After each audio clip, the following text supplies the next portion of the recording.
a arquitectura é a consecuencia que a crise tuvo sobre eles.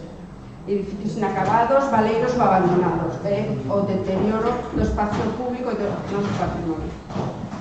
Trataremos de responder nesta tarde as preguntas que nos trouxe hasta aquí, as causas e os axentes, como estamos agora e a onde vamos, e camiños ou posibles liñas de actuación para a recuperación da cidade, e tamén plantearía que axentes consideran que pode implicarse nela, Bien, a mesa está formada por a arquitecta Amparo Casares, a arquitecta María Pierres e o arquitecto Carlos Quintáns.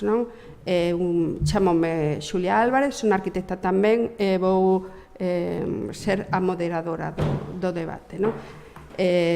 Formo parte, en mi caso, eu formo parte da xunta directiva da delegación da Coruña do Colexio Oficial de Arquitectos de Galicia. Como no caso anterior, imos darlle un turno de 10 minutos a cada un dos ponentes, e a continuación abriremos o debate ao público.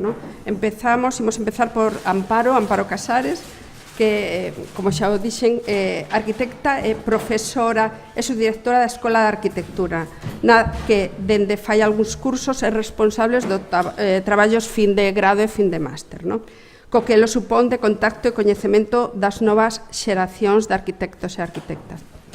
Como investigadora, Amparo está especializada desde fai tempo en temas sociais, a arquitectura como a ferramenta para a mellora da sociedade, con numerosos proxectos e publicacións sobre o tema, algún deles con premios internacionais.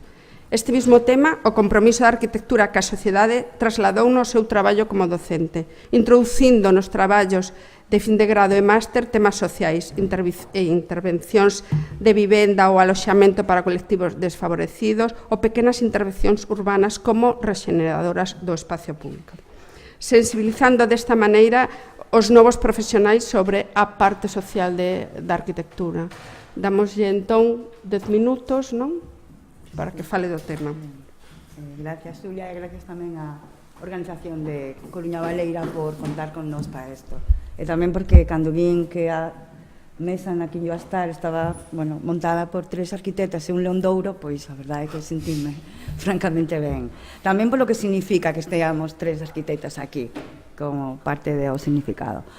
Depois tamén, como seguindo na mesa de socioloxía, que lles decía, o rico que é estar con xente de disciplinas tan distintas, porque o difícil que é para nós non falar de números, senón falar de cousas concretas, polo menos para min, despois de haber oído, digamos, uns encuadres tan xerales que probablemente sean certerísimos e necesarísimos. Eu, máis que pensar en a Coruña Baleira agora, penso como non nos dimos conta, como con datos tan reales non fomos capaces, e pareceu que a crisis nos caía encima da cabeza. E digo, non eran datos ocultos, porque, tirando de hemeroteca, xa no 2006 aparece na portada da Voz de Galicia a cidade da Coruña 16.000 vivendas vacías, 2006.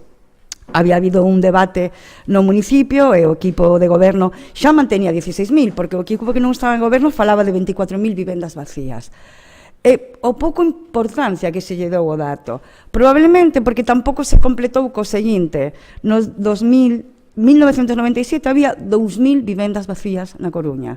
Quere decir que en 10 anos multiplicouse por 8. Ese é o dato que debimos de haber coñecido para darlle importancia. Nos datos do INE, que estes son xa completamente reales, porque en 2007 o Goberno Central sí que supo que era un problema as vivendas vacías e ten quen de decir que fai unha lei en la que establece cal é o concepto de viveira vacía. Que curioso tamén, casa desocupada permanentemente, sin causa justificada e por un plazo mayor de 2 años. La verdad que me fascina la causa justificada. Me gustaría reflexionar cuál puede ser la causa que justifique que una vivienda sea vacía para no serlo. Bueno, sigo.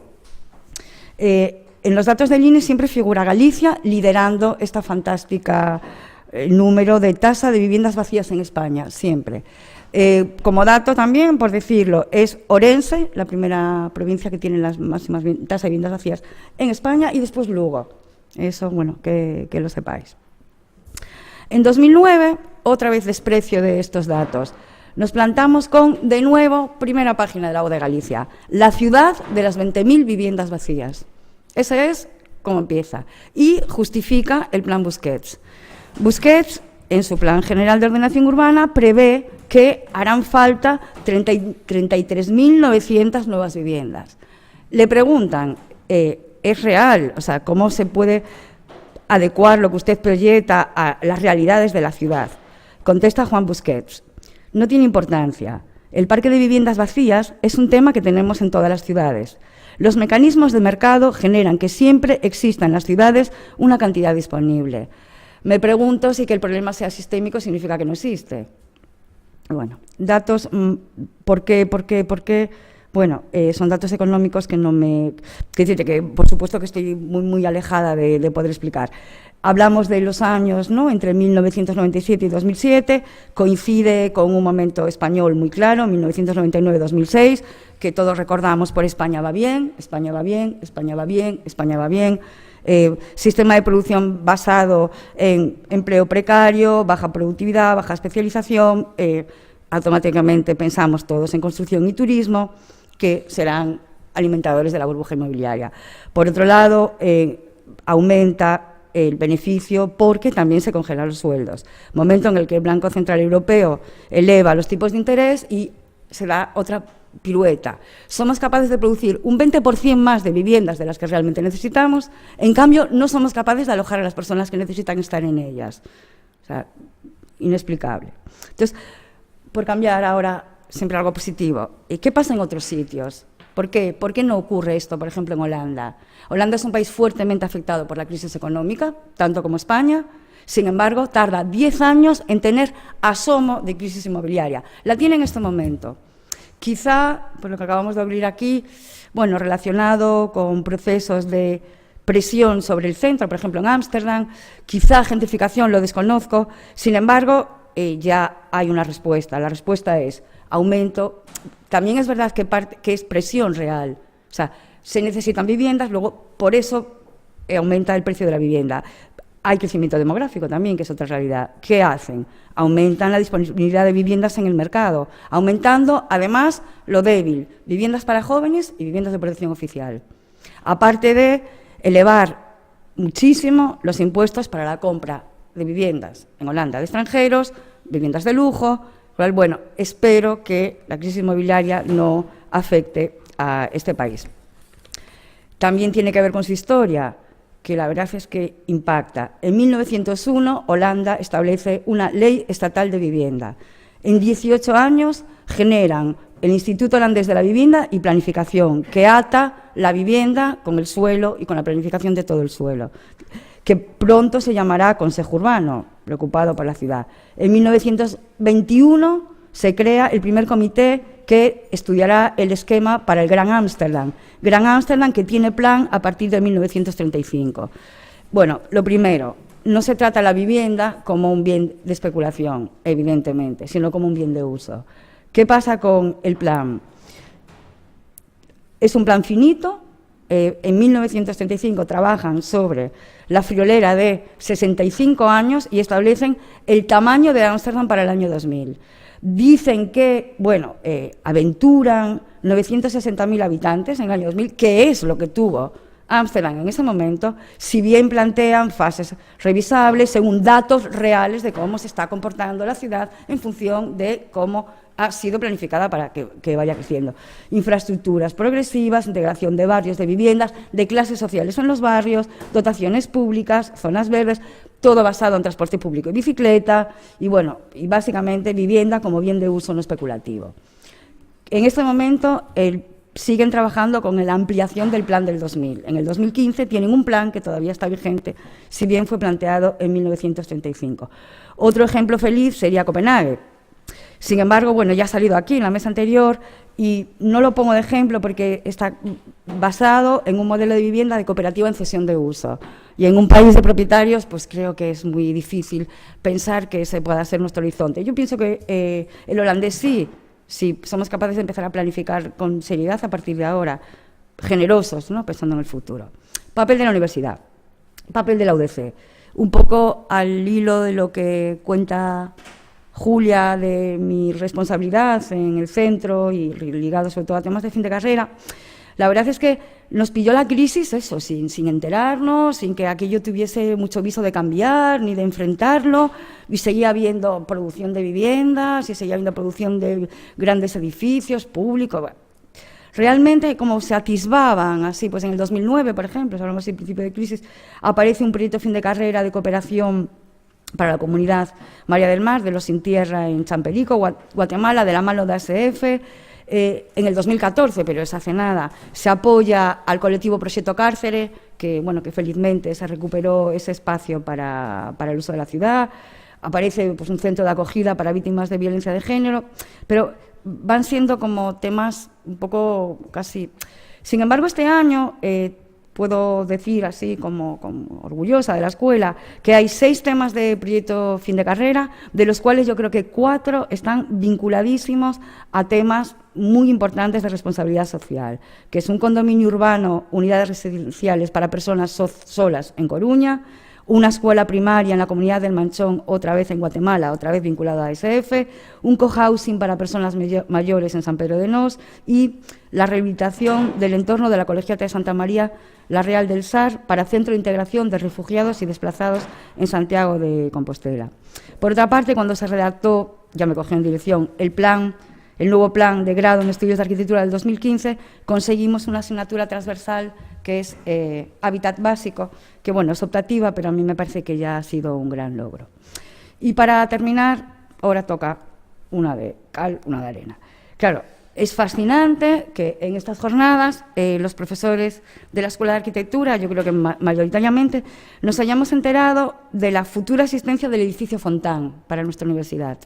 Es un edificio de investigación del Sistema Universitario de Galicia, del cual formamos parte, mira la cara del León de Oro, edificio en la Ciudad de la Cultura, que va a costar nada más y nada menos que 17 millones de euros, que ocupará 12.800 metros cuadrados, y que nos lo justifican por el importante ahorro que supone frente a la construcción de este mismo edificio fuera de la Ciudad de la Cultura, y se presenta como fruto del sentido común económico. Entonces, mi pregunta que lanzo yo a este contexto es: ¿y si utilizásemos los edificios vacíos de las universidades? Nada más. Gracias.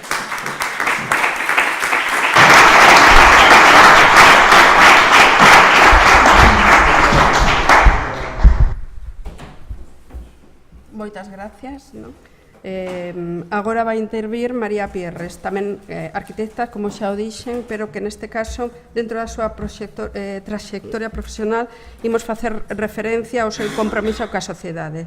María é diputada no Parlamento Galego pola provincia de Pontevedra e presentou, entre outras iniciativas, unha proposición non de lei para solicitar á Xunta a aplicación de medidas que permitan afrontar os problemas de vivenda en Galicia xeradas pola crisis. Entre outras propostas, figura a elaboración dun informe sobre o número de vivendas en situación de inacabadas na nosa comunidade, que ela pensa que son alrededor de 50.000. Entonces, tus 10 minutos. Ben, gracias, Julia. Graciñas tamén pola invitación, non, para participar hoxe, mas, Plácido non quería moito que falara do meu perfil político, pero aquí Amparo xa apuntaba maneiras, o sea, non fai falla ser política para lanzar aquí propostas, non?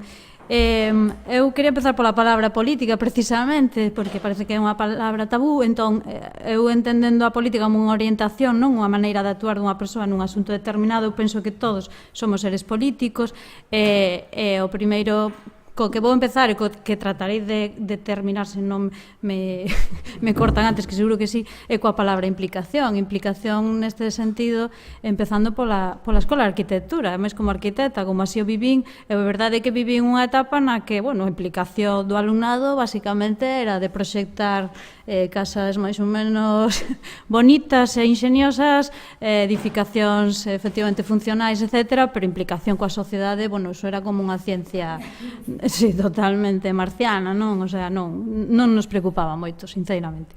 Entón, eu penso que unha dos grandes potenciais, ademais, hoxe me pasaba un dato, non? Dende Madrid, un gráfico no que se constataba que por cada arquitecto ou arquitecta española hai unha ratio de 1,1 vivendas, non? Entón, somos un montón, pois dediquemos o noso think tank a outras cousas que ademais parece que a sociedade está demandando, como é repensar todo o que a política de vivenda nese sentido de que actuemos e nos impliquemos, non? Nas orientacións. De feito, eu estou constatando, e vou a tratar de ser o máis apolítica, non? En este sentido de ideoloxías, senón, sí que é verdade que eu estou constatando que máis alá das capacidades, por suposto, das consellerías, que son moitas, porque son moitos compañeiros cunhas capacidades impresionantes, sí que o que eu detecto é que como que fai falla máis coordinación. E coordinación tamén significa, pois, aproveitar as institucións a propia universidade para dar respostas, non? Na planificación das políticas, non? Nese sentido tamén dúas palabras, planificación e previsión, que son, eu penso que son as dúas carencias máis importantes que máis aquí en Galicia penso que deron os resultados nefastos que tamén os estamos vivindo dunha maneira diferente a outras zonas de España, pero que aquí son tamén evidentes e con simplificacións moi dramáticas, non?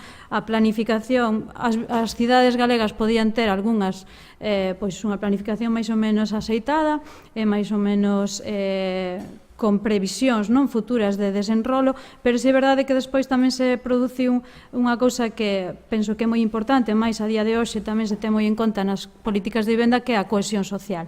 Entón, existen barrios tan significativos como o barrio de Colla en Vigo, que tamén ten pasado polas súas fases, unhas fases, digamos, nas que a inseguridade cidadá, que relacionada tamén coa época máxima das drogas en Galicia e tal, que foron barrios máis ou menos desaconsellables de clase obreira, pero que sí se foron transformando no tempo, que agora son barrios que tamén aloxan a todo tipo de clases sociales, es que a día de hoxe podemos falar dese tipo de clases, non?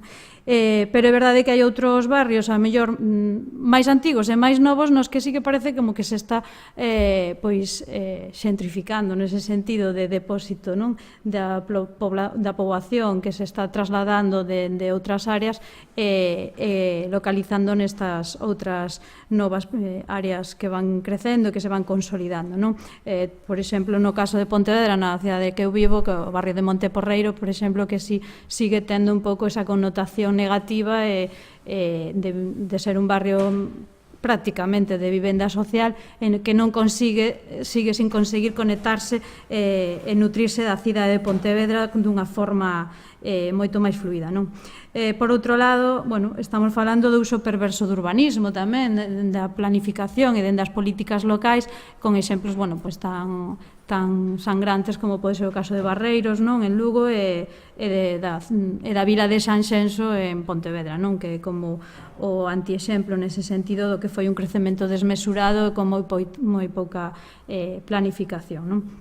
Por outro lado, neste uso perverso relacionado tamén coa paisaxe, antes se lanzaba aquí a pregunta de que se entendíamos que o baleiro é un problema. Eu vexo que dende o punto de vista da socioloxía parece que non é un problema. Eu, dende o punto de vista da arquitectura, da paisaxe, por suposto que é un problema. Eu quería poñer un exemplo. O meu pai, que a día de hoxe xa non vive, pero eu lembro que unha das cousas que el máis repetía era, sen ser un dandy, non? Porque tampouco era, pero el sí que sempre me decía un ten que vestirse ben porque a nosa obriga é mostrarnos presentables aos demais, non? Eu penso que as cidades tamén teñen esa obriga, de feito as ordenanzas de ornato e de imaxe urbana están aí para algo, e os baleiros son un problema, por suposto que constatan que algo ten fallado, non? Na cadena de planificación e de urbanización das cidades, e polo tanto, dende o meu punto de vista, sí que é un problema. É verdade que tamén unha oportunidade, antes tamén o falábamos, oportunidade, según como se entenda, todo é unha oportunidade, non?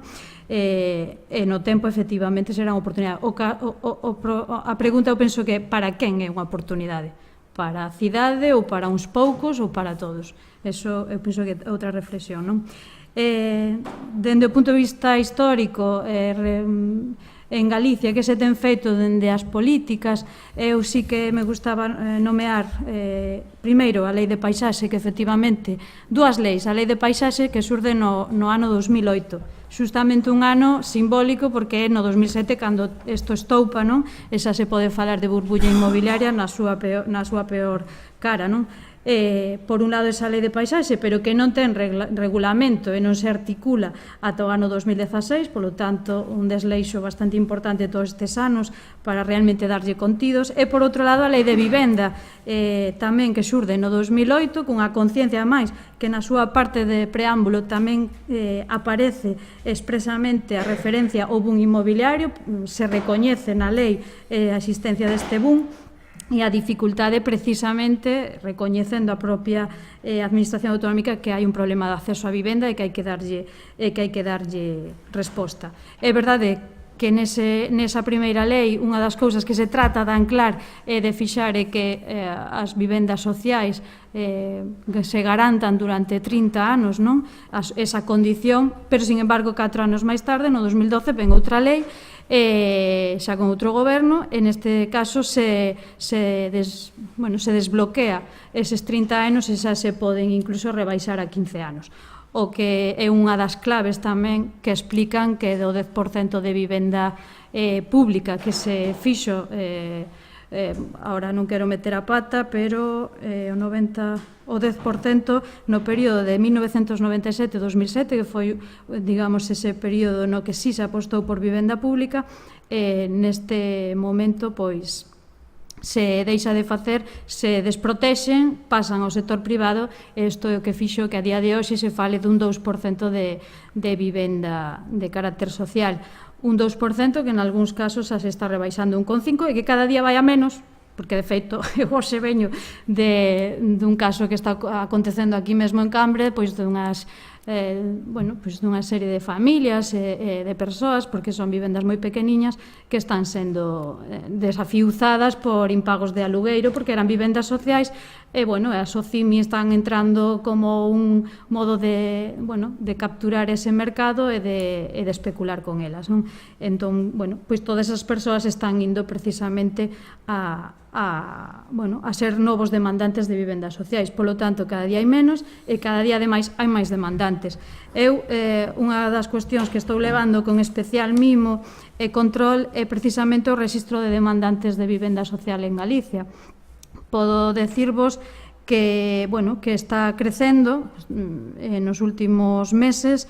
Pois si nos anos de máximo demanda, ano 2008-2009, estaban incluso uns 15.000 demandantes en Galicia, chegou a baixar a máis ou menos 10.000, e neste momento volveu a crecer, estamos prácticamente xa nos 13.000. Está crecendo a razón de 5 demandantes por día, e con estes desafiuzamentos, pois, lóxicamente, se vai a incrementar máis. Ao que se suman todo o crecemento da alugueiro, que se sigue negando dende a Administración, pero que xa está máis que constatado, no que influen as vivendas turísticas, etc. E desde este sentido, xa para ir un pouco a políticas que se están facendo neste momento, e como co espírito simplemente de análise, non de que podemos facer, o que se fai hoxe, a realidade que se está atendendo é, por un lado, un programa da Xunta de Galicia de a política autonómica que é o Plan de Vivendas Baleiras. O Plan de Vivendas Baleiras que ten que dar resposta precisamente a eses 13.000 demandantes actuais e que contrasta curiosamente con 300.000. 300.000 son as vivendas que realmente o IGE, o Instituto Galego de Estadística, está a constatar que son as vivendas baleiras que hai en Galicia, vale? Entón, 13.000 contra 300.000 e o plan da Xunta de Galicia o que conqueriu en 2 anos é facilitar 7 vivendas. Algo está acontecendo para que con todo ese, digamos, disponibilidade de vivenda suposta, non, baleira, pois só se conseguira que a cidadanía, os propietarios confíen, faciliten. Vou a ser xusta, facilitaron 16 vivendas e conseguiron adxudicar somente 7 porque o resto non cumplían tampouco, esas sí que cumplen as condicións, pero tamén pode acontecer que se estén ofertando en concellos onde non hai demanda, que tamén existe. Son 53 concellos que pertencen a a este programa, e algúns deles, de feito, teñen, creo que son 8 ou 9, polo que puntei, algúns teñen demanda cero, porque son pois vilas como Pobra de Tribes ou, bueno, vilas moi pequeniñas do interior de Galicia que non teñen demanda absoluta, e máis, están perdendo poboación a pasos axigantados. Entón, eu penso que, por exemplo, neste plan existe un erro na formulación moi claro, que é a falta de incentivos dos propietarios. Os propietarios non están dispostos a poñer as súas vivendas a disposición cando ven que nas cidades pois a especulación está crecendo cada día máis e os pequenos propietarios, estamos a falar sobre todo de familias que teñen unha segunda vivenda, pois ven que non lles interesa en absoluto e máis co límite de prezos que está marcando a Consellería neste caso, non o IGUS. Bueno, eu penso que hai outros modelos noutras provincias e noutras autonomías na que os incentivos, se aquí son 2, que basicamente é un seguro o seguro e a seguridade de pago, pois noutras autonomías pois pasa por incluso desgravacións, exención de pagos pois como o IBI, etcétera, non? Pois que animan un pouco máis os propietarios. Por outro lado, 2 minutos.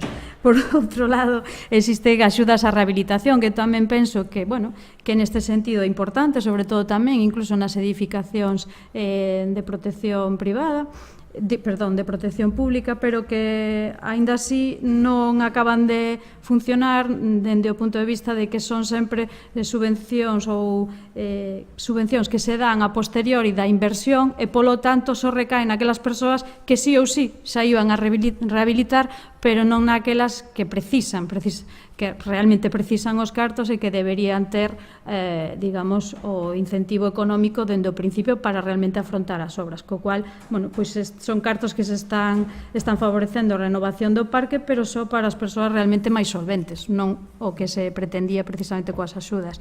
E, por suposto, as axudas ao alugueiro, que son moi tamén discutidas dende o punto de vista, dende o propio Parlamento Europeo, os estudios que se fixeron sobre todo o que está acontecendo coa vivenda a nivel europeo, que tamén, pois discrepan da intervención coas axudas precisamente. Lóxicamente, o grado de vulnerabilidade de algunha xente, pois sí que ten que ser atendido dende o punto de vista social e eu penso que é fundamental. Políticas posibles, apunto simplemente moi rapidamente, por suposto implicar os grandes tenedores de vivenda, grandes posuidores, por suposto a Sareb, en este caso tamén as SOCIMIS, que están adquiriendo todas estas vivendas sociais, e pois a obriga de que favorezan alugueiros sociais asumibles. Por outro lado, a obriga tamén, que ten que ver coas vivendas inacabadas, a obriga de finalizar as construcións non rematadas. Unha das cuestións que se apuntan algúns dos concellos onde existen estas vivendas inacabadas, como por exemplo o Concello de Carral, é precisamente que os concellos non dan os finais de obra. Se non dan os finais de obra, non hai a obriga, non entra, digamos, a maquinaria legal en funcionamento, co cual os antigos promotores, que algún existe, outros non, lógicamente foron empresas que desapareceron, pois tampouco poden responder, nin se pode actuar tampouco dentro do Concello, incluso co derribo das estruturas, algunhas moi primarias. Por outro lado, licencias eu penso que se concedan sempre baixo a obriga de demostración de solvencia por parte dos promotores, porque son casos, nalgúns deses casos, pois son promocións espectacularmente grandes. O caso de Barreiros, por exemplo, penso que é un gran exemplo de execucións moi tremendas e que realmente, se houvese unha especie de aval que demostre a solvencia para que sexan rematadas sí ou sí, pois sería unha garantía tamén para que os concellos non sufran estas consecuencias. E, por suposto, volvo, e intento xa rematar e me como moitas cousas, volvo á implicación da cidadanía. Antes se falaba aquí da participación cidadá, que eu penso que é fundamental.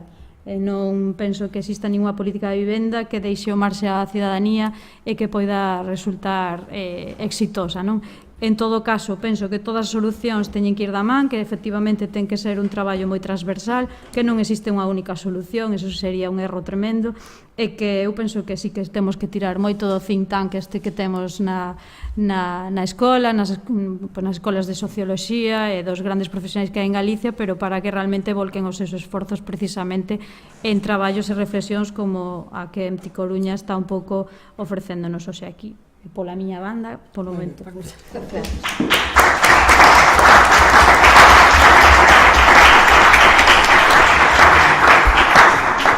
Bueno, entonces, para terminar el primer turno, ¿no? Se lo pasamos a Carlos Quintáns, que, como xa dixen, é arquitecto, profesor e investigador tamén da Escola de Arquitectura da Coruña, ¿no? E con muchos premios, pero en este caso imos facer referencia ao que ganou no ano 2016, ¿no? O León de Oro da Bienal de Arquitectura de Venecia, como comisario junto con Iñaki Carnicero do pabellón español en dita Bienal, ca mostra Unfinished. Nesta mostra recolleron a problemática arquitectónica surxida no noso país tras a crisis do boom inmobiliario, reflexionando sobre esta situación e a partir dela buscando novas arquitecturas capaces de adaptarse aos novos parámetros económicos, sociais ou medioambientais. Na entrega de premios, o presidente Mateo Renzi resaltou do traballo que a exposición reflexaba como o compromiso e a creatividade poden superar as limitacións materiais e o contexto. Entonces, pasamos ya a palabra. Bueno, buenas tardes. Bueno, como soy el único animal irracional de esta mesa, entiendo que me toca actuar como tal. Por tanto, siento si araño, si cometo cualquier tipo de desliz que se puede justificar desde mi ausencia de racionalidad en este momento, ¿no? Por tanto, pido perdón a quien pueda dañar en estas circunstancias. Digo esto porque entiendo que soy la única persona, a no ser que alguien quiera articular alguna demanda hacia mí sobre mis acciones en el marco de alguna actividad dentro de alguna institución en otros momentos o incluso en estos momentos, lo cual respondería en esa circunstancia, pero entiendo que básicamente estoy aquí como representante de yo mismo, ¿no? Mientras que de alguna forma se supone que el resto están de alguna forma hablando o planteando sobre todo desde organizaciones, ¿no? Organizaciones o instituciones. Yo esperaba que aquí se hablase del colegio, para ver si el colegio tenía una actitud que era cero o era negativa, para ver si había reflexión sobre las circunstancias en las cuales estamos y cómo se debía actuar ante el marco fundamentalmente político en el que nos situamos, o no hay ninguna preocupación por ello, ¿no? Sobre todo porque el colegio es el que de alguna forma debería articular todas las acciones de todo el colectivo. Cuando estamos hablando de tranquilidad, de apaciguamiento, de estar adormidada la sociedad, se puede entender que esté adormidada la sociedad como individuos, como suma de individuos. Los colectivos deberían estar muy activos, tienen que estar muy activos. Por tanto, aquellos que ocupen los cargos que correspondan dentro de cada una de las instituciones deben de generar una actividad que corresponda con lo que de alguna forma el trabajo de cada uno de los miembros de ese colectivo puede llegar a esperar. Y desde ese punto de vista, pues me faltan muchísimas voces. Ya no pienso que los medios de comunicación estén ocultando las voces de los colectivos, más que en algunas circunstancias. En este momento, es más, tenemos muchas redes sociales como para que las acciones de cada uno de nosotros se puedan multiplicar muy rápidamente. Con la escuela tampoco la cosa es tan fácil. Es decir, frente a lo que decía Amparo, ¿qué decir? Pues sí, hay fines de carrera, hemos tenido un rascacielos en Arteixo, hemos tenido un parlamento en no sé qué ciudad, hemos tenido circunstancias realmente anómalas. Y en este momento tampoco podemos festejar que haya temas de los que ha hablado Amparo que son fundamentalmente de uso, pero no estamos hablando de completar el tejido. Porque, ¿qué es el vacío? El vacío en principio no es malo. Y no hay vacío como tal. Es decir, hay espacios en los cuales se produce, en los cuales se construye, y por tanto, desde ese punto de vista, acciones como, por ejemplo, la liberalización del espacio del suelo, la que provocó Aznar, construyendo mucho, ha generado en lo que nosotros entendemos como la mayor cantidad de vacío que podemos llegar a tener. Es decir, construyendo se genera el vacío del que yo creo que estamos hablando aquí. Tanto el vacío del espacio entre la edificación como el vacío de las viviendas sin ocupación. Por tanto, tenemos que tener muy claro de qué vacío estamos hablando. Porque muchos de los vacíos de los que estamos hablando eran espacios absolutamente productivos, en los cuales tradicionalmente no se ocupaba porque se daban cultivos maravillosos o se podía extraer algo que ayudaba a la sociedad. En el momento que se construye, ese espacio, ese terreno deja de ser productivo. Por tanto, el vacío como tal no es un problema. Sí es un área de oportunidad, evidentemente, desde el punto de vista de que nuestra actividad, hablo de la que nos une a toda la mesa, es una actividad dedicada a separar fundamentalmente el espacio público del espacio privado, el espacio donde tenemos que estar guarecidos del espacio donde de alguna forma está nuestra actividad social. Por tanto, cualquiera de estos lugares en los cuales nosotros podemos llegar a construir, pues evidentemente son interesantes desde nuestro punto de vista. Es más interesante para mí estar construyendo en un territorio que necesita ser arreglado, como es el gallego, a estar actuando en una sociedad como es la del norte de Europa, en donde Dinamarca o Suecia no necesitan completar un espacio para arreglar un territorio que fundamentalmente está bastante bien. A mí me interesa arreglar aquello que está mal, ordenar aquello que está mal, generar no sé qué. No sé, desde mi punto de vista, evidentemente, yo lo que defiendo es que se arregla haciendo, no hablando lo que se va a hacer. Hablando lo que se va a hacer o limitando lo que se va a hacer, se genera normas, leyes, que ya hemos visto que las normas lo que generan es un marco en el que pueden saltarse las cosas. Muchas culturas no han necesitado normas para definir territorios, espacios que están bien. Por tanto, la sociedad no funciona correctamente, no es una sociedad sana cuando tenemos que organizar a través de las normas cosas que son evidentes.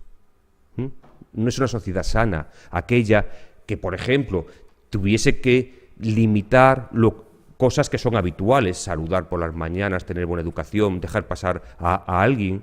Bueno, pues eso que entendemos que es la educación no solamente son las actividades aquellas que realizamos nosotros cada día en nuestra relación con el resto de la gente. La educación es algo que nos relaciona con la historia y que nos relaciona con el tejido en el cual nosotros nos situamos.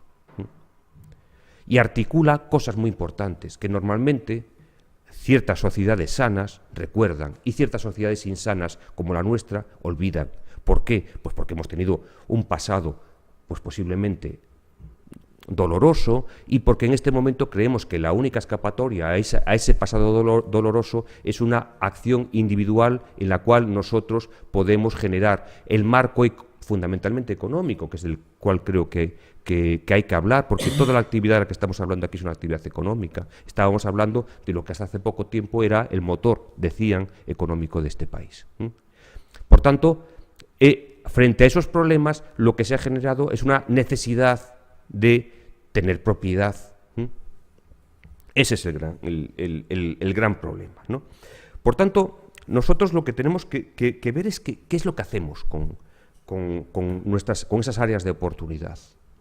No estrictamente con las propias áreas, sino realmente cómo se redistribuyen las situaciones en las cuales podemos llegar a actuar. Y pongo un ejemplo que se estaba hablando hace un momento aquí. Se está hablando del borde litoral, por ejemplo, como un espacio potencialmente vacío en el cual pueden ocurrir cosas. Fijémonos en la situación, en la paradoja en la cual nos encontramos en este momento. Estamos hablando, por un lado, de que hay una presión muy importante sobre una parte central de nuestra ciudad. ¿Por qué? Pues porque no hay lugares en los cuales a la gente que tiene ciertas posibilidades le apetezca vivir. Hemos generado una ciudad con pocos lugares en los cuales se puede llegar a vivir con una cierta corrección. No hay muchos lugares, por tanto la presión es muy importante sobre esos lugares. En el momento en el que la acción sobre el litoral no revierta sobre el resto de la ciudad, la presión sobre esa pieza central será mayor. Porque esa pieza central de la que estamos hablando todavía se beneficiará más de la liberalización de los espacios de los que estamos hablando del litoral. Y el resto de la ciudad no se va a ver beneficiada por una redistribución de los beneficios que se pueden conseguir con ese lugar. ¿Por qué? Porque evidentemente si tuviésemos una redistribución de los beneficios, que tal y como está el país parece que esto es imposible, ¿no? Los beneficios parece que no se redistribuyen, sino que lo vemos en los juzgados todos los días, sino que simplemente se los queda a alguien. Pero si se pudiesen redistribuir, ¿qué podríamos hacer? Una ciudad más interesante para que la presión sobre los lugares apetecibles se pudiese llevar a esos nuevos lugares y podríamos liberar la presión sobre los lugares atractivos que en este momento hay. Y por tanto dejaríamos de generar problemas sobre esos lugares atractivos. Mientras que no tengamos otros lugares a los que poder recurrir, la presión va a seguir siendo la misma. Mientras que no podamos dar beneficios a los lugares que están defectuosos en el resto de la ciudad, no vamos a conseguir que la gente se sienta a gusto en toda la ciudad. Porque la ciudad hay que organizarla toda entera, no a trozos. Hay que conseguir que todo el mundo esté cómodo dentro de la ciudad, sea el nivel de renta que sea el que discurra en cada sitio. Nuestro trabajo, entiendo, es ese, es conseguir que todos los lugares tengan una solución adecuada. ¿Cómo se consigue? Yo os voy a plantear dos cosas, una paradoja que tengo.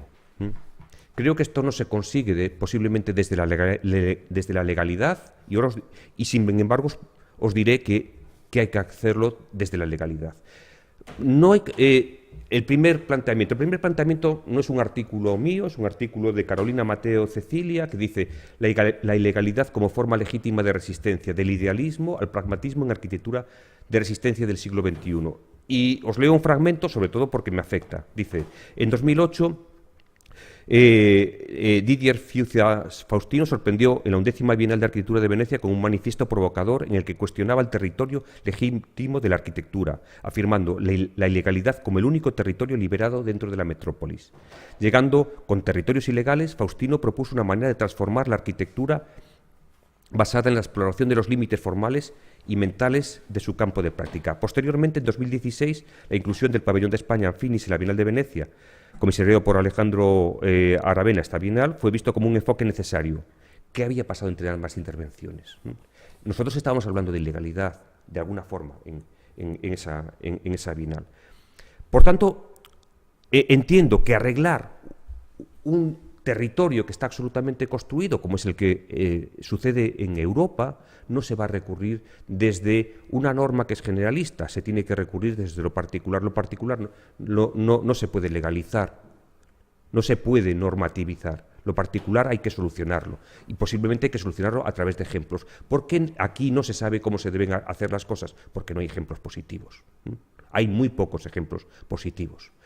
Y planteo esto por lo siguiente, porque eso, ¿cómo se consigue? No solo porque existan, sino porque haya una demanda. Estos días me he visto sorprendido porque los planteamientos con los cuales se realiza se organiza el espacio donde se realiza donde se desarrolla la educación, es decir, el lugar en el cual se forma la gente que va a demandar cosas a la sociedad, de repente he visto que está abocado al mayor de los fracasos. Se está normativizando ese espacio en el que los hijos de todo el mundo van a acudir a tener algún tipo de enseñanza a través de planteamientos absolutamente ridículos, en los que, por ejemplo, en las escuelas están eliminando la presencia de los árboles. Terrible. Ya no hay relación con el tejido urbano porque las escuelas se han llevado fuera del ámbito urbano. En este momento nuestros hijos tienen que recorrer en autobús un espacio bastante importante hasta el lugar en el cual se le enseña y no tienen una conexión con la ciudad o con los pueblos. Es tremendo, simplemente por la paradoja de que quien construye no tiene el suelo y se inventan suelos para conseguir un espacio en el que poder enseñar. Las ciudades están sin niños en la mayor parte del tiempo y esos niños no conocen realmente cómo es la ciudad o cómo es el pueblo. Pero no solo está eso, sino que también, como decía, hay una falta de relación con la vegetación, con los árboles. Y lo último es que además le están enseñando de una forma absurda a cuál debe ser el comportamiento con el color.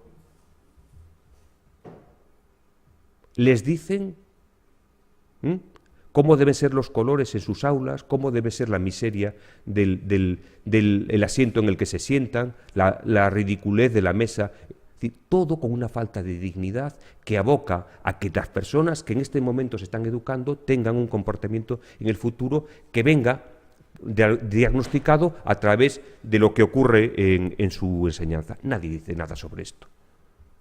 Ni la universidad, ni la consejería, como va a decirlo, si evidentemente es quien lo provoca, ni el colegio, ni absolutamente nada. ¿Qué esperamos? Pues al final, en este momento, lo que estamos haciendo para el futuro, es darle anécdotas. ¿Cómo se actúa en la ciudad? Los millennials dicen que con huertos urbanos, es ridículo. Cuando tenemos posiblemente unas situaciones mucho más interesantes en todo nuestro territorio, de la mezcla del cultivo y de lo construido, muchísimo más interesantes. Otros, aparentemente, a través de la intervención sobre las partes posiblemente más interesantes de la construcción que hemos encontrado aquí, las medianeras. Y hemos visto al Colegio de Arquitectos festejando una acción mediocre y mentirosa como puede ser las Merinas de Canido,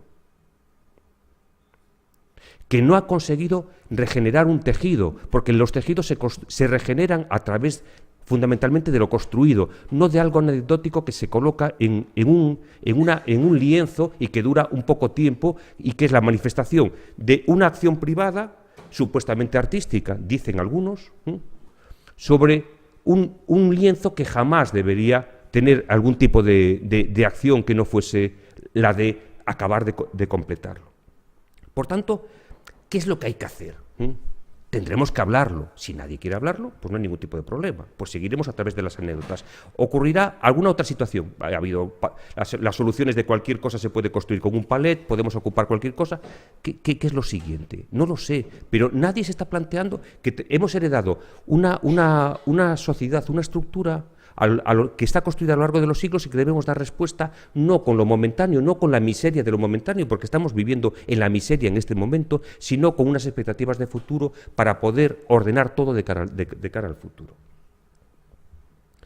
Otro paradigma de ciudad, evidentemente, hay que formularla. ¿Y cómo se formula? Pues ahora venimos a la siguiente acción, a través posiblemente de la legalidad.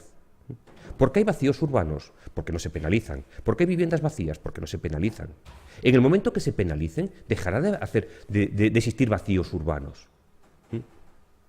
Tendremos soluciones para cada una de esas acciones. ¿Por qué es difícil en este momento tener muchas actividades dentro de la ciudad? Primero, porque se penalizan, es decir, porque esas actividades se han llevado a otros lugares, a guetos, que se llaman polígonos industriales o que se llama de la forma que sea. No tenemos la combinación dentro de la ciudad de ciertas estructuras económicas que nos vendrían francamente bien. Y no podemos generar soluciones realmente ingeniosas porque como el terreno sobre el que se actúa es un terreno que es especulativo y que todo el mundo defiende que tiene que existir la posibilidad de poder ser construido porque es el beneficio que todo el mundo entiende que se va a poder realizar sobre un terreno. Es decir, ya no decimos que podemos cultivar unas patatas buenas sobre nuestro terreno, sino que lo que decimos es que podemos construir bajo +7 en nuestro terreno. Y esa es nuestra pelea. Y mientras tanto no ocupamos las cosas. Recuerdo el primer día en que me entrevistaron para preguntarme qué venía siendo esto de Unfinished. Yo decía, pues Unfinished es una propuesta en la cual lo que estamos planteando, lo primero es ocuparlo todo. Tenemos uno de los mejores edificios de la ciudad en el Obelisco sin ocupar, sin usar. ¿Por qué no podemos ocupar temporalmente todo? Pues porque resulta que no tenemos mecanismos legales para poder hacerlo. No podemos abrir una tienda espontánea en Navidades para vender objetos, pero no podemos abrir un edificio público durante 3 meses para ser usado. Y tenemos vacíos importantes dentro de la ciudad. Hay fórmulas, evidentemente, hay muchas fórmulas. ¿Qué fórmulas? Yo no tengo tan claro que todo se realice a través de la definición con una claridad entre lo que es público y lo que es privado. Y planteo por qué.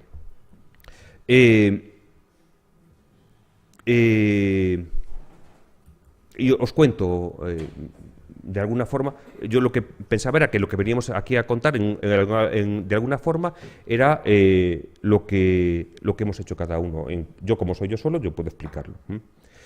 Hay una parte que es Unfinished, que es simplemente dar solución a lo que hemos heredado de la crisis, a cómo reconstruir, a cómo recoser la ciudad. Hay otra acción que he realizado hace años, en colaboración con bastante gente, que se llamaba Ciudad Intuida. Ciudad Intuida es un programa que se realizó en Santiago en el año 2011, de cara a definir la ciudad en el año 2021, porque era de un año santo al siguiente, en el que no había dinero, mientras tanto, para poder intervenir sobre la ciudad.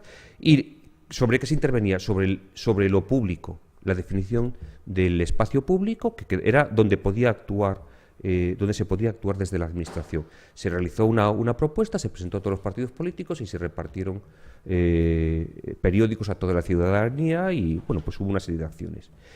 Pero lo que se estaba planteando desde la Ciudad Intuida era que todas las acciones que se iban a realizar en el espacio público tenían que influir en el privado. ¿Por qué? Porque el espacio privado también es importante para nosotros. En estos momentos yo estoy buscando, por razones de profesión, dentro de la ciudad, un lugar en el cual poder alojar a una persona que está pensando que en algún momento pierde su movilidad. Para eso es realmente complejo en este momento. Mientras que el espacio privado no esté dotado de una cierta calidad, y esa calidad hace que no solo que pueda solucionar sus problemas de movilidad, sino de sus problemas de salud, de higiene, que pueda respirar, que pueda tener la alegría adecuada porque le entra el sol por las mañanas y de esa forma sale contento a la calle, y que pueda recorrer de una forma agradable el espacio hasta el que se toma un café en un lugar maravilloso, pues lógicamente la sociedad está mal. Por tanto, podríamos tener un espacio público maravilloso, pero realmente con personas infelices. Es decir, porque estarían en lugares privados en los cuales las circunstancias no son las adecuadas. Eso se puede conseguir, dentro de lo nuevo se puede conseguir, insisto, a través de la normativa. Dentro de lo que ya hemos heredado, se tiene que hacer particularmente. Y deberíamos dar solución a todo esto. Hay propuestas, evidentemente, pero son propuestas desde el ámbito de lo privado. Por tanto, simplemente para acabar, quería reflexionar sobre las acciones que puede ocurrir en cada situación. Y por cerrar, solamente quería una pequeña reflexión sobre 2 modelos, ¿no?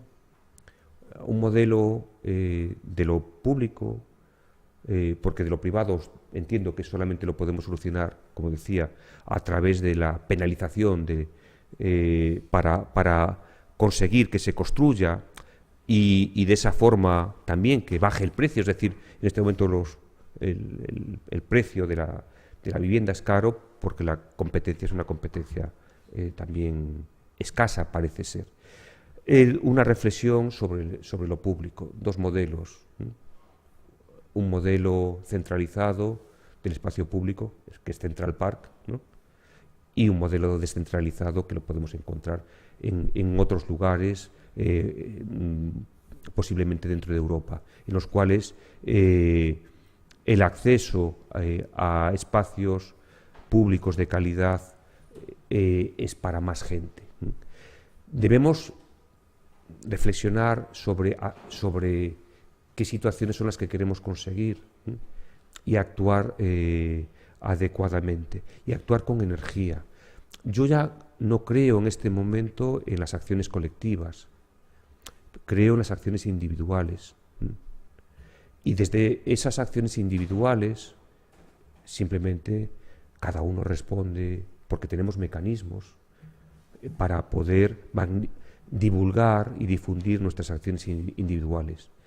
Cada uno es responsable de sus acciones. Por tanto, debemos reflexionar, ¿no?, sobre nuestras acciones. Nuestras acciones son la complicidad con aquel que destruye nuestro tejido construido o nuestro tejido económico o nuestro tejido social.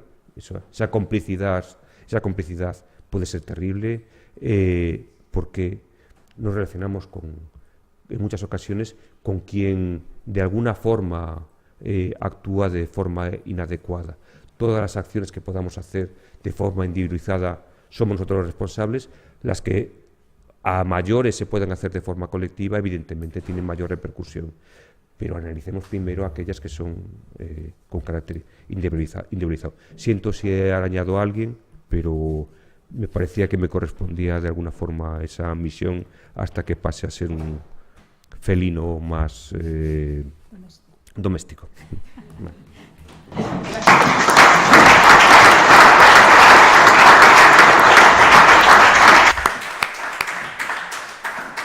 No sé si queréis vosotras... No, bien. Pues entonces abrimos el debate a la sala. Vamos a ir, que pregunte a alguien y contestan, si os parece.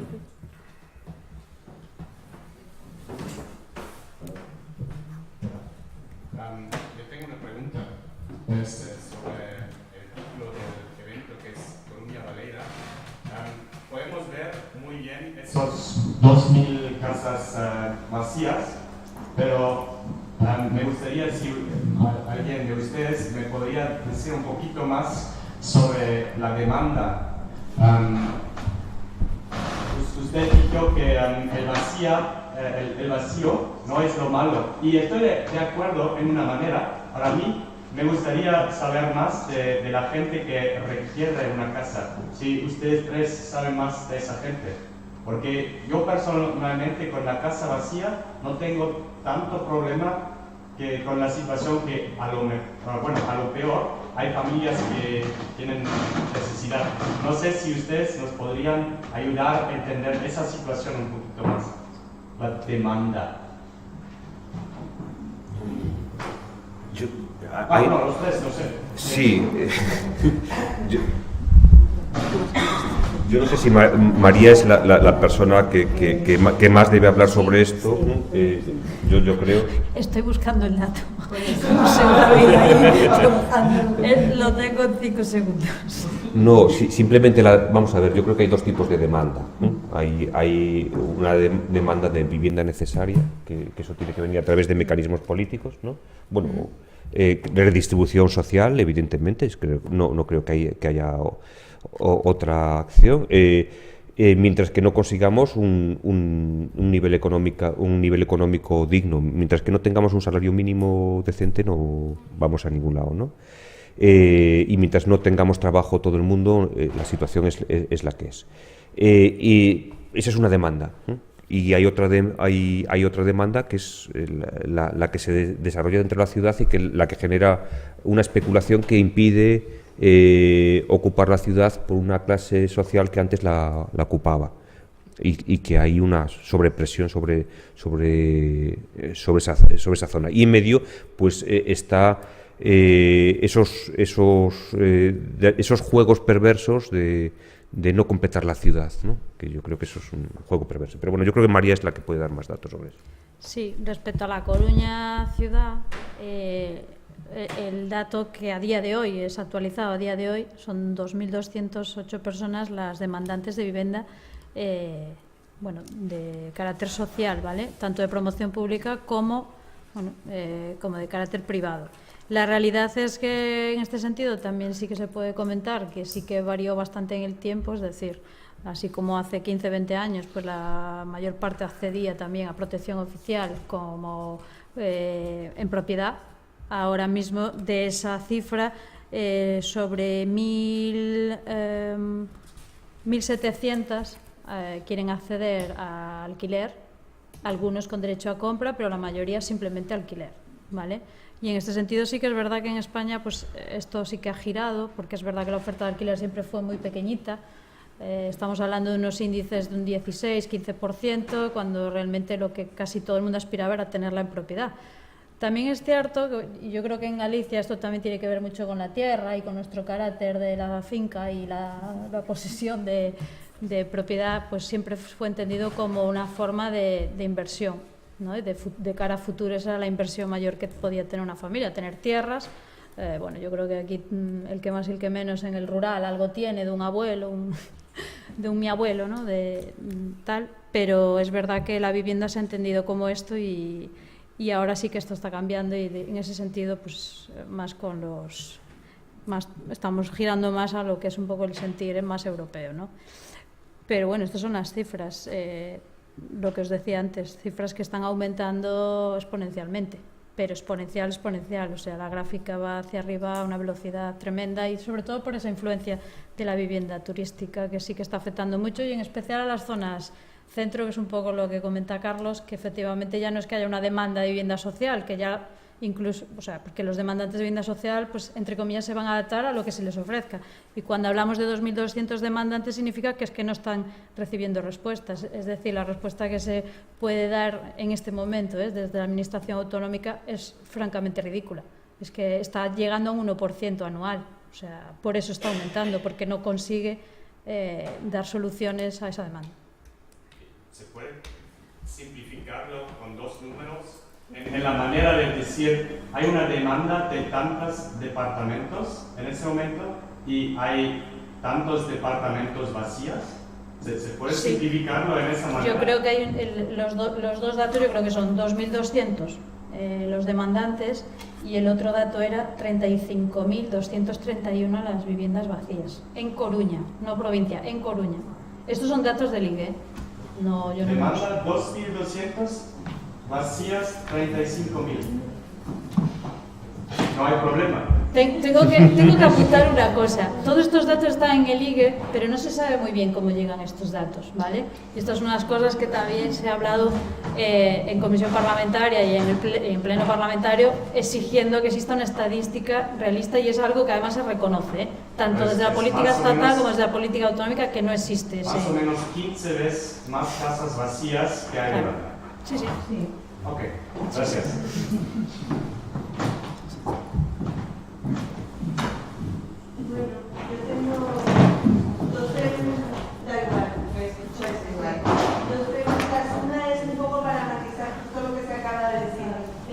Está muy bien si la contabilidad fuera correcta. Me alegra mucho que los arquitectos les guste tanto trabajar con números.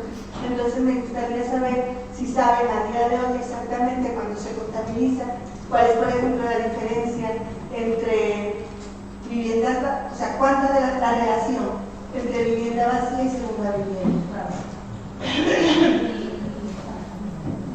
Sí, bueno, y cómo se contabiliza, pero ya veo que efectivamente, si no se sabe muy bien, tal vez sería peligroso el titular, ¿no? Sí, es verdad que el IGE sí que distingue entre segundas viviendas y viviendas vacías. Lo que pasa es que no sé si es una subsección de las vacías dentro de las segundas viviendas. Eso es verdad. Por eso creemos que es necesaria pues un análisis estadístico más serio, y no solo lo pensamos en España, sino que Europa lo está exigiendo y lo está recomendando en sus directrices para lo que es las políticas de vivienda europeas. Yo creo que es muy parejo lo que está ocurriendo, por ejemplo, con el tema de violencia de género. Se habla mucho, pero no se tienen las estadísticas realistas y que contemplen todos los tipos de violencia. Es que hago un poco el símil porque es exactamente el mismo problema. Y yo creo que todas aquellas políticas que tienen más problemáticas de solución pasan primero por el estudio más pormenorizado de las casuísticas, ¿no? Un poco, pues también lo que hacéis desde la sociología, pero también en este caso desde... Bueno, aparte que creo que es sencillísimo, porque es verdad que el Colegio de Arquitectos, por ejemplo, siempre facilitaba datos, en este caso de visado, pero sí que se aportaban algunos datos mucho más desglosados, y desde hace unos años, 3, 4 años, pues se ha cesado de dar estas estadísticas que sí que al menos aportaban un comportamiento del mercado, en este caso hablo de mercado, porque era mercado, de viviendas que se construían, y es verdad que, bueno, que todo esto se ha paralizado. Bueno, creemos que se tiene que empezar por ahí como, bueno, para dar respuestas hay que saber dónde partimos. Yo ahí estoy totalmente de acuerdo, porque además en la facultad también imparto asignatura de fuentes de datos, y bueno, hemos perdido una calidad impresionante por confusión. Sabemos más cantidad, pero los términos no están bien definidos, estamos confundidos respecto a muchísimas estadísticas. No sé si incluso pensando bien pueda tener que ver con tratar de unificar criterios con Europa para hacerlo comparable, pensando bien, y entonces eso hace que las que teníamos, que eran buenas, dejen de tener validez. No sé qué pasa, pero es confuso. Entonces estoy de acuerdo. La otra pregunta es algo que me ha dejado un poco perpleja cuando pienso en lo que estoy escuchando y la situación en la que estamos, ¿no? Porque yo estaba más acostumbrada desde la sociología, cuando pensaba en los arquitectos, ¿no?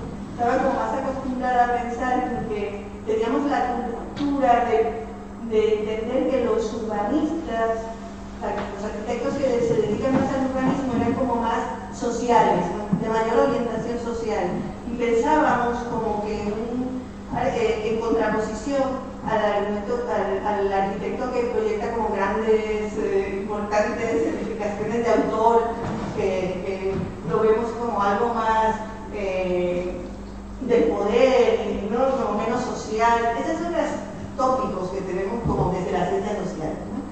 Pero de momento me doy cuenta que efectivamente cuando os escucho, la historia como que se está invirtiendo, porque entonces recuerdo La máquina del crecimiento de Moloch y Logan de los años 80, donde entendía que las ciudades estaban creciendo y estaban al servicio de la especulación precisamente por una confluencia y alianza entre determinados agentes políticos y sociales, y entre ellos definitivamente los arquitectos, políticos, promotores y arquitectos, ¿no?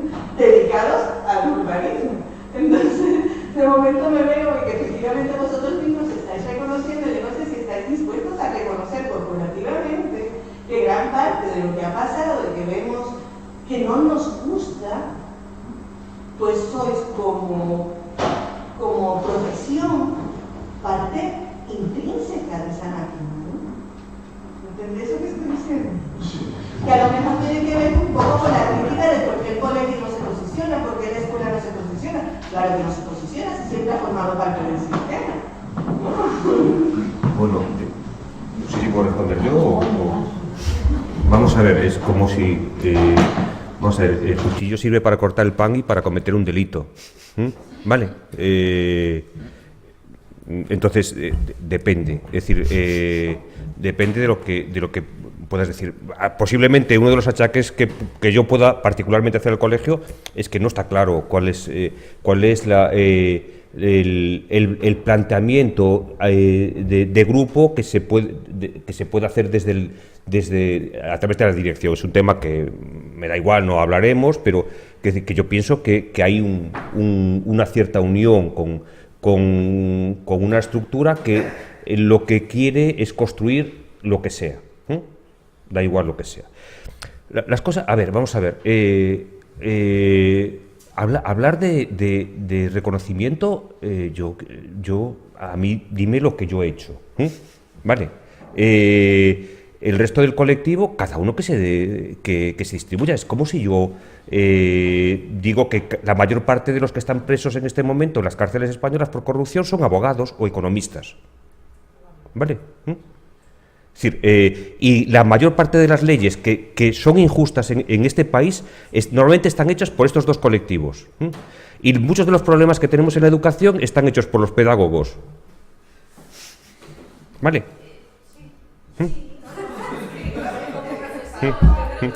Y todos los problemas que tenemos en este momento, si a alguien le interesa la religión, está provocados por los curas. ¿No? Bueno, pues entonces, evidentemente, el porcentaje... ¿Qué ocurre? Que el porcentaje de personas que trabajan de acuerdo con su actividad, con su profesión, pues, según las actividades, pues es una o es otra. A los médicos se les mueren los pacientes, a nosotros no se nos caen los edificios. Y cuanto peor lo hagamos, más nos dura. ¿Vale?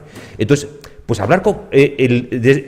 cuando alguien intenta de alguna forma, estos días había una acción en Sevilla en la cual, pues un colectivo, ya no me acuerdo, seguro que Verónica se acuerda, en Sevilla acaban de sacar, hay un colectivo que ha sacado unos carteles en la ciudad con frases de arquitectos, ¿no? Es que no me acuerdo el nombre de este colectivo, ¿no? Aparecía su fotografía, lo cual me parecía un poco extraño, de los arquitectos, y había una frase. La contestación de un periodista fue: ¿cómo los arquitectos pueden decir algo sobre la ciudad después de lo que han generado? Y dice, perdone usted, unos han generado unos problemas, pero posiblemente en este momento la ciudadanía no esté criticando adecuadamente a aquellos que han generado los problemas. Es decir, de los arquitectos autores que hablan de su ego y no sé cuántas cosas, salen que todas las revistas y la gente, las revistas del corazón, y la gente compra esas revistas, ¿no? De los que han generado Seseña, nadie habla, pero la gente compra en Seseña, porque últimamente están comprando en Seseña. Cuando alguien compra, olvídese usted de responsabilizar al arquitecto. Hay alguien que lo ha legalizado, hay alguien que lo ha comprado. Por lo tanto, se ha apropiado de eso, y cuando alguien va a tomarse un café en ese sitio, también. ¿Vale? Es decir, todos tenemos una responsabilidad. Cuando alguien critica el lugar en el que vivimos y su casa es lo que es, yo creo que queda totalmente inhabilitado. Es decir, todos... No, es que la ha heredado. Como que usted la ha heredado. Es que mi padre se dedicaba a la promoción inmobiliaria, pero bueno, era mi padre. Bueno, ¿y cómo yo devuelvo a la sociedad los desmanes de mi padre? Por ejemplo, imaginemos que mi padre hubiese sido promotor, ¿cómo devuelvo yo a la sociedad los desmanes de mi padre? Pues es complicado. Todo esto es muy complicado. Por tanto, en lo que aquí ha ocurrido, yo creo que tenemos responsabilidad absolutamente todos. Pues en algunos casos, algunos simplemente por el hecho de votar. Vale, o sea que no sé si la respuesta es no creo que corporativamente se deba asumir ninguna responsabilidad. ¿Es esa la respuesta? La respuesta es que esto es una responsabilidad social de todos. De todos. Absolutamente de todos. En los que hay alguien necesario que es un arquitecto, alguien que es necesario que es un promotor, y alguien que es necesario que es un político o algo desde una institución que posibilita todo eso. Y hay alguien que es necesario, que es el que finalmente consigue que eso sea una actividad económica, el que vende y el que compra. Es decir, somos responsables de todos. Evidentemente, cada uno, es decir, yo no sé, a mí me gustaría poder decirte, señalar caso a caso, pero es que no sé. Bueno, vamos a tener una última intervención. Sí, voy a decir algo y también está Patricia que nos gustaría que dijera una cosa, hay que cerrar pronto. Vale. En todo caso, desde la organización, y no es una pregunta, es una cuestión de orden, no sé cómo se dice, decir que nosotros no organizamos esto pensando en traer aquí al Colegio de Arquitectos, ni a la Escuela de Arquitectura, ni al colectivo de taxistas, no sé qué. Tenemos ciudadanos. Lo que hay en la mesa para nosotros son ciudadanos y ciudadanas arquitectas. Usualmente están ubicados pues, en una escuela, un colegio, lo que sea. Hablamos de la disciplina, queremos hablar de la disciplina. La disciplina de la arquitectura existe, aunque haya o no arquitectos y arquitectas, ¿no? Entonces, ese debate no tendrá que haber. Tendremos que sentar aquí a los colegios, a los promotores, a esas otras personas. Particularmente no lo quisimos traer porque hemos considerado desde los que hemos organizado esto que esa gente ya tuvo una oportunidad para hablar bastante y en este foro le debemos dar la voz a las personas que construimos la ciudad habitándola. Patricia, ¿estás por aquí? Sí, muy rápidamente. Hola, muy rápidamente. Es una pregunta un poco para todos los arquitectos en ese sentido. Ahora me refiero a mi área, Humanidades y Historia, y también yo vengo desde otra cultura que es Italia, y he participado en el curso de verano y me he enterado, no conozco mucho de arquitectura, pero me he enterado que en conversaciones que el arquitecto, por ejemplo, en Italia, tiene una buena parte de lo que aprende desde el estudio humanístico. Y yo entiendo que quizá aquí en España hay más un approach de nivel técnico. Y un problema que ha habido en la sociedad desde la historia moderna ha sido el especialismo. Y yo quiero ir un poco sobre el tema de la profesora allí. O sea, en Italia hay cosas malas, pero también desde el aspecto de arquitectura, de patrimonio, se hace muchas consideraciones en el sentido muy amplio. Los expertos se toman bastante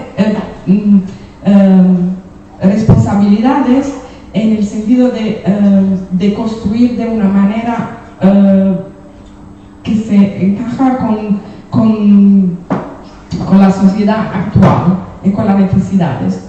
Y quiero preguntar en ese sentido, el hecho que no se mira al arquitecto como figura holística, o sea, de todo, el hecho que se da solo una responsabilidad de construir, el arquitecto falta de una fuerza más, que quizás pensáis que el arquitecto podría añadir más a través de los estudios humanísticos al contributo de la sociedad en este sentido. Gracias. Sí, puedo. Muy breve. La educación de la arquitectura está muy mal, pero en España todavía se salva porque tiene una componente técnica.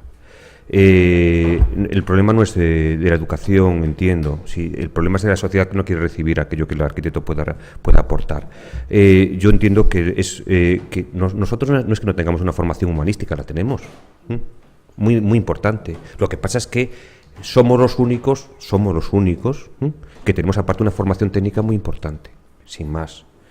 Y creemos, y así sí lo hemos defendido siempre, que el arquitecto español, y es lo que hemos defendido, es decir, por eso en Anfinis hemos tenido una cantidad de equipos brutal con respecto a cualquier otro país que han demostrado tener una arquitectura muy potente, casi sin medios. Es decir, creemos que eso es lo que permite solucionar el problema aquí, nuestra educación. Si no hubiésemos tenido ese componente técnico, yo creo que nosotros no podemos aportar una solución. Desde un punto de vista humanístico, yo no sé cómo resolver un problema. Y nosotros trabajamos con hechos físicos. Por tanto, necesitamos no solo la parte humanística, sino también la parte técnica, ¿no? Bueno, entonces terminamos la sesión. Ahora hay un debate, ¿no? Perdón. Una sesión participativa, ¿vale? Gracias.